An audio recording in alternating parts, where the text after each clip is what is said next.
What is fantasy football, best ball? What are some strategies to help you win and dominate in best ball? And also, most importantly, where do you play it? All that coming right up.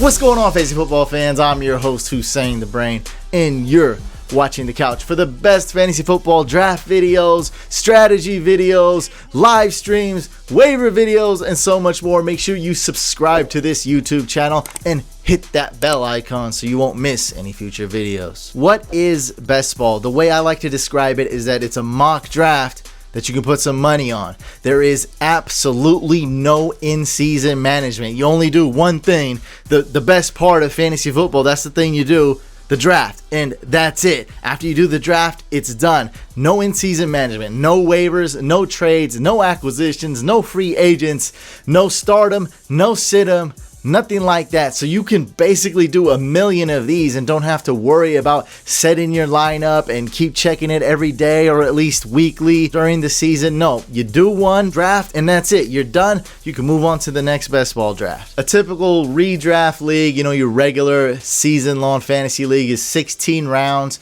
But these best ball drafts are typically around 18 rounds, sometimes 20 rounds, and they don't have a kicker. I've never seen any with a kicker in them. So they're a little bit deeper, and that's because there's going to be injuries and bye weeks, and you're not going to be able to add any players off waivers, and some players might get benched too, might get cut, might get suspended. You never know what's going to happen, and that's why you have that added depth. So how's it scored, and how does the league or platform decide who wins? So every week, the system automatically optimizes your lineup to start the best players, the players that score the most points that given week. You're going to fill up your roster. So that's usually like one quarterback, two running backs, two wide receivers, or three wide receivers in a flex, one tight end, whatever it is, right? You have your set lineup.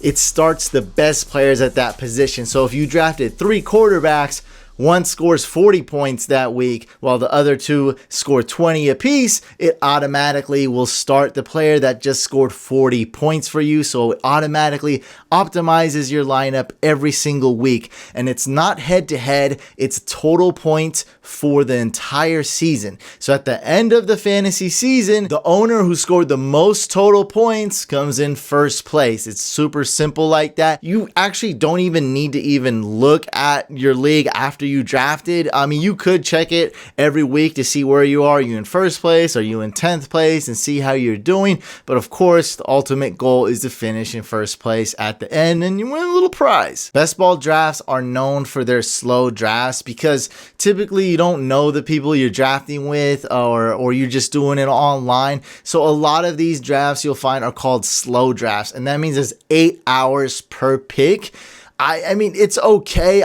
For me, with someone with ADD, someone who likes some excitement and wants to get it over with, I personally don't love the slow draft. So a lot of places do also have, the regular format, snake drafts. The long drafts are snake drafts too, but like I said, 8 hours per pick. They turn off the timer when it's nighttime for a few hours so people can sleep. But then there's also regular drafts that are maybe around a minute per pick, something that I'm more used to, something more fast paced. And that's what I like. So with the slow draft, typically every 8 hours or whenever it's your pick, it's up to 8 hours. They'll send you a push notification on your app or an email. These slow drafts are also called email drafts sometimes. And before we get into the strategy, I almost forgot. Usually best ball, you really want to come in first place. The first place, it's either winner takes all or it's like first place wins like 90% or 80% of the prize. Like they win a big chunk, while second place might get like their buy-in back or something like that. But the whole goal is really to get in first place. Most places don't pay third place out, and some places don't even pay second place out. So strategy, and I make a lot of these strategy videos. So if you don't know what fantasy football is, or you don't know any of the other formats, like Dynasty, I have other videos for that, so go make sure to watch those videos. I'm going to focus on the strategies to help you win in best ball, and the strategies that are going to be different from redraft leagues, from Dynasty, from DFS. So there's different strategies. Overall, it's very similar. You still want to do the same thing. You want to draft players at good value, don't reach for players. It's all in scarcity. It's all about the same type of strategies, but there's a few little nuances that's going to help you out. So the first one is you want to target boom or bust players. When you're doing redraft, week to week, head to head challenges, what most of us are used to, what most of us play, you like consistent players. But in best ball, go for boom or bust, because you don't do any start 'em, sit 'em. They're going to start automatically the players that are doing well. So if I have, let's say, 7 really high ceiling, high potential boom or bust players, it's going to always give me those players. And boom or bust, I know all of you know really what that means. They might score 0 points one week and then 30 the next week. What that translates to is players that are touchdown dependent, players that are dependent on big plays, wide receivers that love to get 40 plus, 50 plus yard plays. Those are the type of players you want to target. Yeah, and we hate those in redraft formats, right? Because you get the boom or bust players. You draft one in round 7. You start them week 1, they give you 2 points, and then you bench them week 2, and then they give you 22 points. It sucks, but for best ball, it's what we want. I always try to draft 3 quarterbacks, and in my mind, in theory, I really want to draft 4, but I never do. So I always target 3 quarterbacks. That's the position that gets you the most points.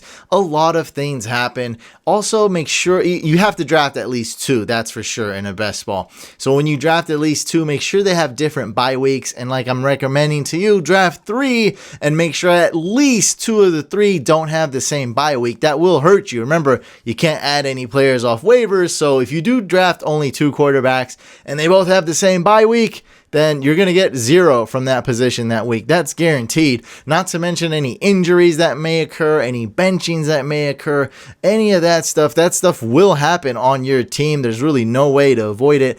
Every single team in every draft, you're going to suffer some kind of injury or suspension or benching, something that you won't see coming. And just like all formats, draft a lot of RBs. They're scarce, like in every format, and they get injured the most. Want to make sure you draft a good amount of running backs and make sure you handcuff them, especially if it's a 12-team best ball. Handcuffing is a good idea, especially with running backs. You draft a running back in round 1 or 2, and then when it's round 14 or 15 in those late rounds, go get his handcuff. If that dude gets injured, the starter, you got the handcuff basically for free. And plus, once it's round 14, 15, 16, 17, there's really not a lot of good players out there. You might as well get that valuable handcuff to your stud running back.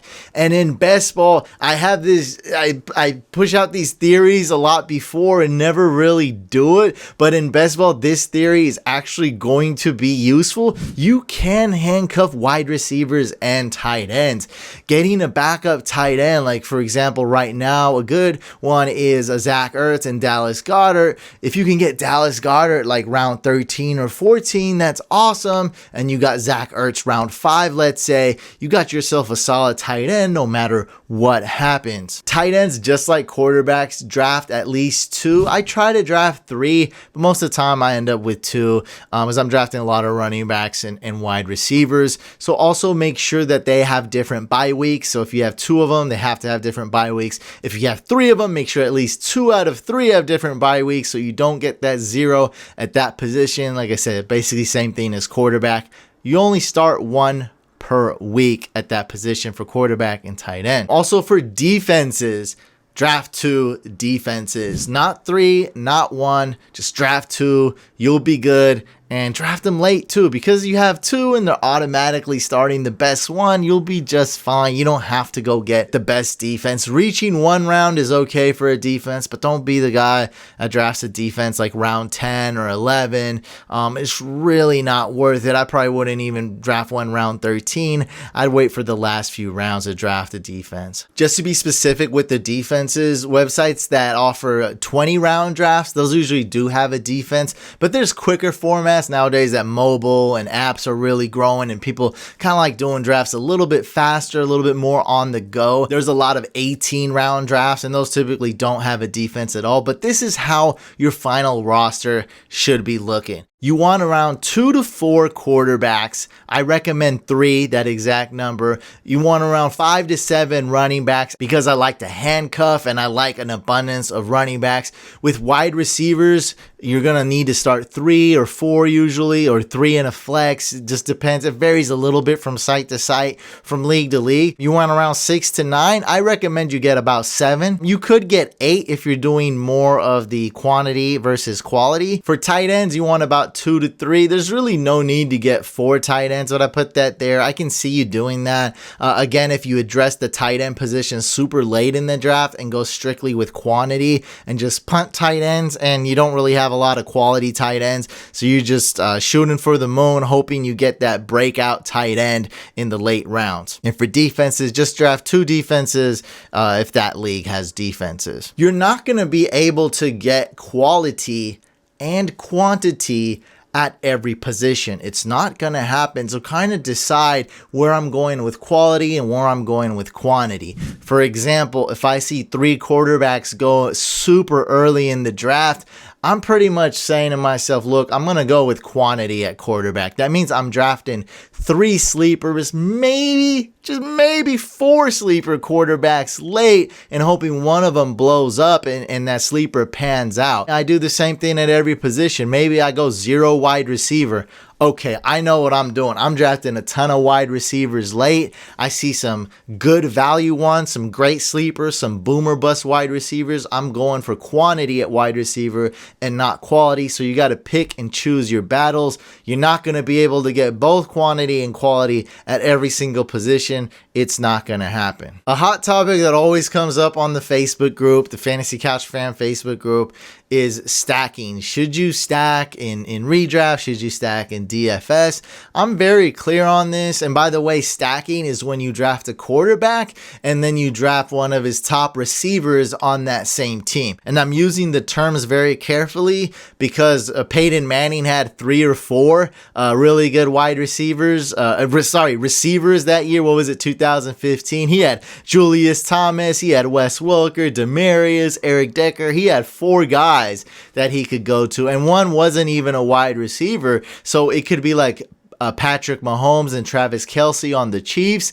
It doesn't have to be a wide receiver. Does stacking work? I say in redraft, don't worry about it too much. I'm not against it or with it. In DFS, when you're doing GPPs or tourneys, you have to stack. It's one of the most important strategies to do.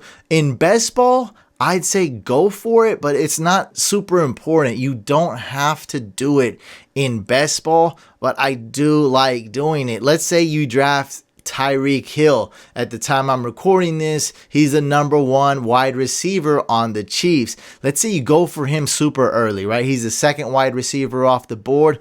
Well, do you believe the Chiefs are going to be the highest scoring offense, most potent offense in the league?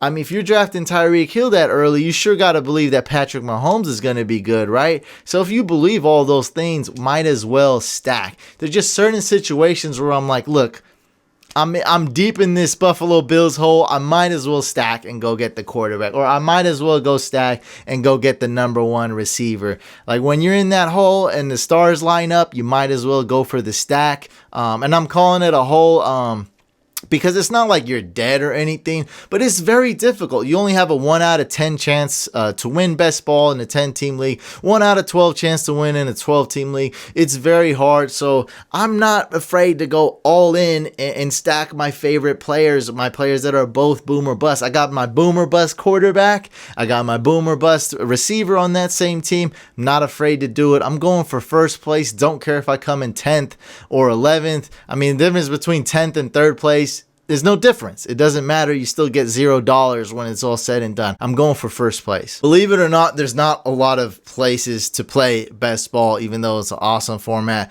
People are dying to play. Draft, they have issues right now. They popularized the fast draft format, drafting on your phone, on their app, but right now they're merging and going through stuff, so you can't do it on there. Not sure if Flea Flicker or Yahoo has it. I think Yahoo had it last year. Flea Flicker had it at some point. No clue if they're having it this year or in the future. FFPC, they're known for the big tournaments. Kind of reminds me of the Vegas tournaments for poker, World Series of Poker, Fantasy Football Players Championship. That's what FFPC stands for. You can play there, I'm pretty sure. Also, Best Ball 10s. That's a great place to play. Kind of originated it. I believe MFL 10s originated this format, and then they gave the rights to Best Ball 10s, or they sold the rights to that, something like that. That's what I heard, at least. My favorite place to play is Drafters. Just full transparency, I am partnered up with Drafters. I do benefit if you join there. It does help me a lot, but it is my favorite place to play. Regardless, I've been telling them, look, get on this best ball train, and thankfully they've been great to the community, and they got best ball rolling. And right now I'm recording this, there's a quarantine, there's a lockdown going on, and there's no sports going on, no fantasy sports either. So I'm very thankful that they brought best ball to us, and we're doing best ball drafts super early, even before the NFL draft. With this sports drought going on, very thankful we can do something and put a little buy-in, win a little prize, make it more exciting, a little more exciting than your standard mock draft where you don't get anything, your team's not saved. I love it. Hopefully that all made sense to you. If you have any questions or I missed something wasn't clear, leave a comment below. I read all the comments. Make sure to check out all my other strategy videos. There's like at least a dozen other ones out there. People have been telling me they're very useful. I made one for Dynasty, for daily leagues, for beginners, for advanced people. It's out there. Also, make sure you guys subscribe to this YouTube channel and subscribe to our second YouTube channel, Fantasy Couch Podcast. Hit this video with a thumbs up if you enjoyed it, thumbs down if you didn't. Stay safe, everyone. Peace out.